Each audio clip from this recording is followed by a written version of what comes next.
Folklore of Suantraí Íosa, where we're looking at the readings for tomorrow, the feasts of St. Timothy and St. Titus.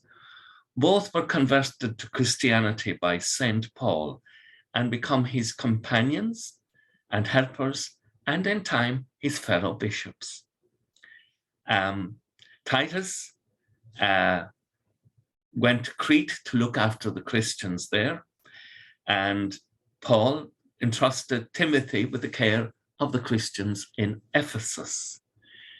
So they're the second generation Christians, and the generation that continues the faith by God's grace. So tomorrow, the first reading is taken from 2 Timothy, and it's Paul, and he says something wonderful. That is why I'm reminding you to fan into flame the gift that God gave you when I laid my hands on you. Now, it's the prelude to this statement is Paul is talking about the wonderful families that Timothy came from. Paul knew Timothy's grandmother and his mother and knew that they had the faith. But predominantly, he says, I want you to fan into flame the gift that God gave you when I laid my hands on you. Now, I'm reminding all of us, myself included, to fan into faith the gift that God gave us in baptism and in confirmation. God's confirmation of us and our baptism of us, these sacraments of initiation along with the Eucharist, are God plowing good land, to open up good land to receive the seed of faith and to grow. And so we can say, proclaim the wonders of the Lord among all the peoples. We're all called in our different vocation to bear witness to the beauty and the wonder of God, and not to become downhearted or nitpicking. We have to be careful. In the gospel tomorrow, Jesus is talking about the parable of the sower. Now, some people say to me, Father, I'm worried about what kind of soil I might be.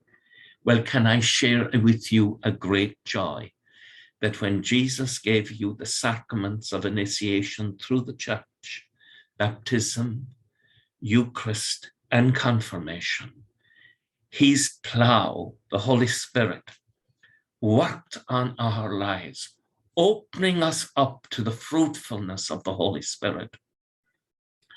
And so you're the good soil that's going to bear much fruit and yield a harvest 30 and 60 and 100-fold by the grace of God.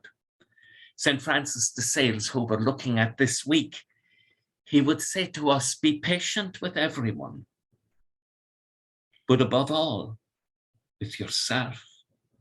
Do not be disheartened by your imperfections. Always rise up with fresh courage. I like Francis de Sales. He is so encouraging because we experience in ourselves brokenness. This is why Jesus says, don't be criticizing others because the speck in their eye, you have a beam in your own.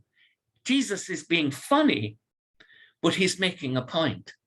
And there is a terrible spirit of criticism and dissatisfaction in the world today. And it has also infected the church, that we are now fighting with one another and criticizing one another. Be patient with everyone. Trust that God is doing something good in your life, but also trust that God is doing something in the other's life. And if you're worried about them, then spend time in intercessory prayer, not criticism, not criticism.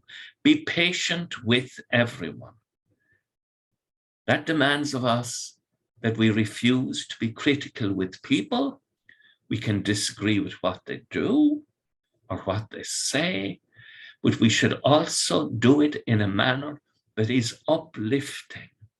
Be patient, says Francis, with everyone, but above all with yourself. I like that. As a broken human being, I love the advice that I should trust in the grace of God, that God's plow and the sacrament of initiation, baptism, confirmation, Eucharist has opened me up. And the sacraments of the Eucharist and reconciliation or confession continue to open me up. And that through the grace of God, alive in the charismatic gifts, as we exercise ministry in the church, opens us up. And God will make us fruitful. Damien is not fruitful, but Christ and Damien will bear great fruit. I trust in God, and I want you to trust in God too. I say it again with St. Francis de Sales, be patient with everyone. Forget criticism. If you were going to dispute what a person may say, do it in a way that is upbuilding, that doesn't hurt that person. Strive to avoid hurting another, but be patient above all with yourself. Do not become disheartened by your imperfections.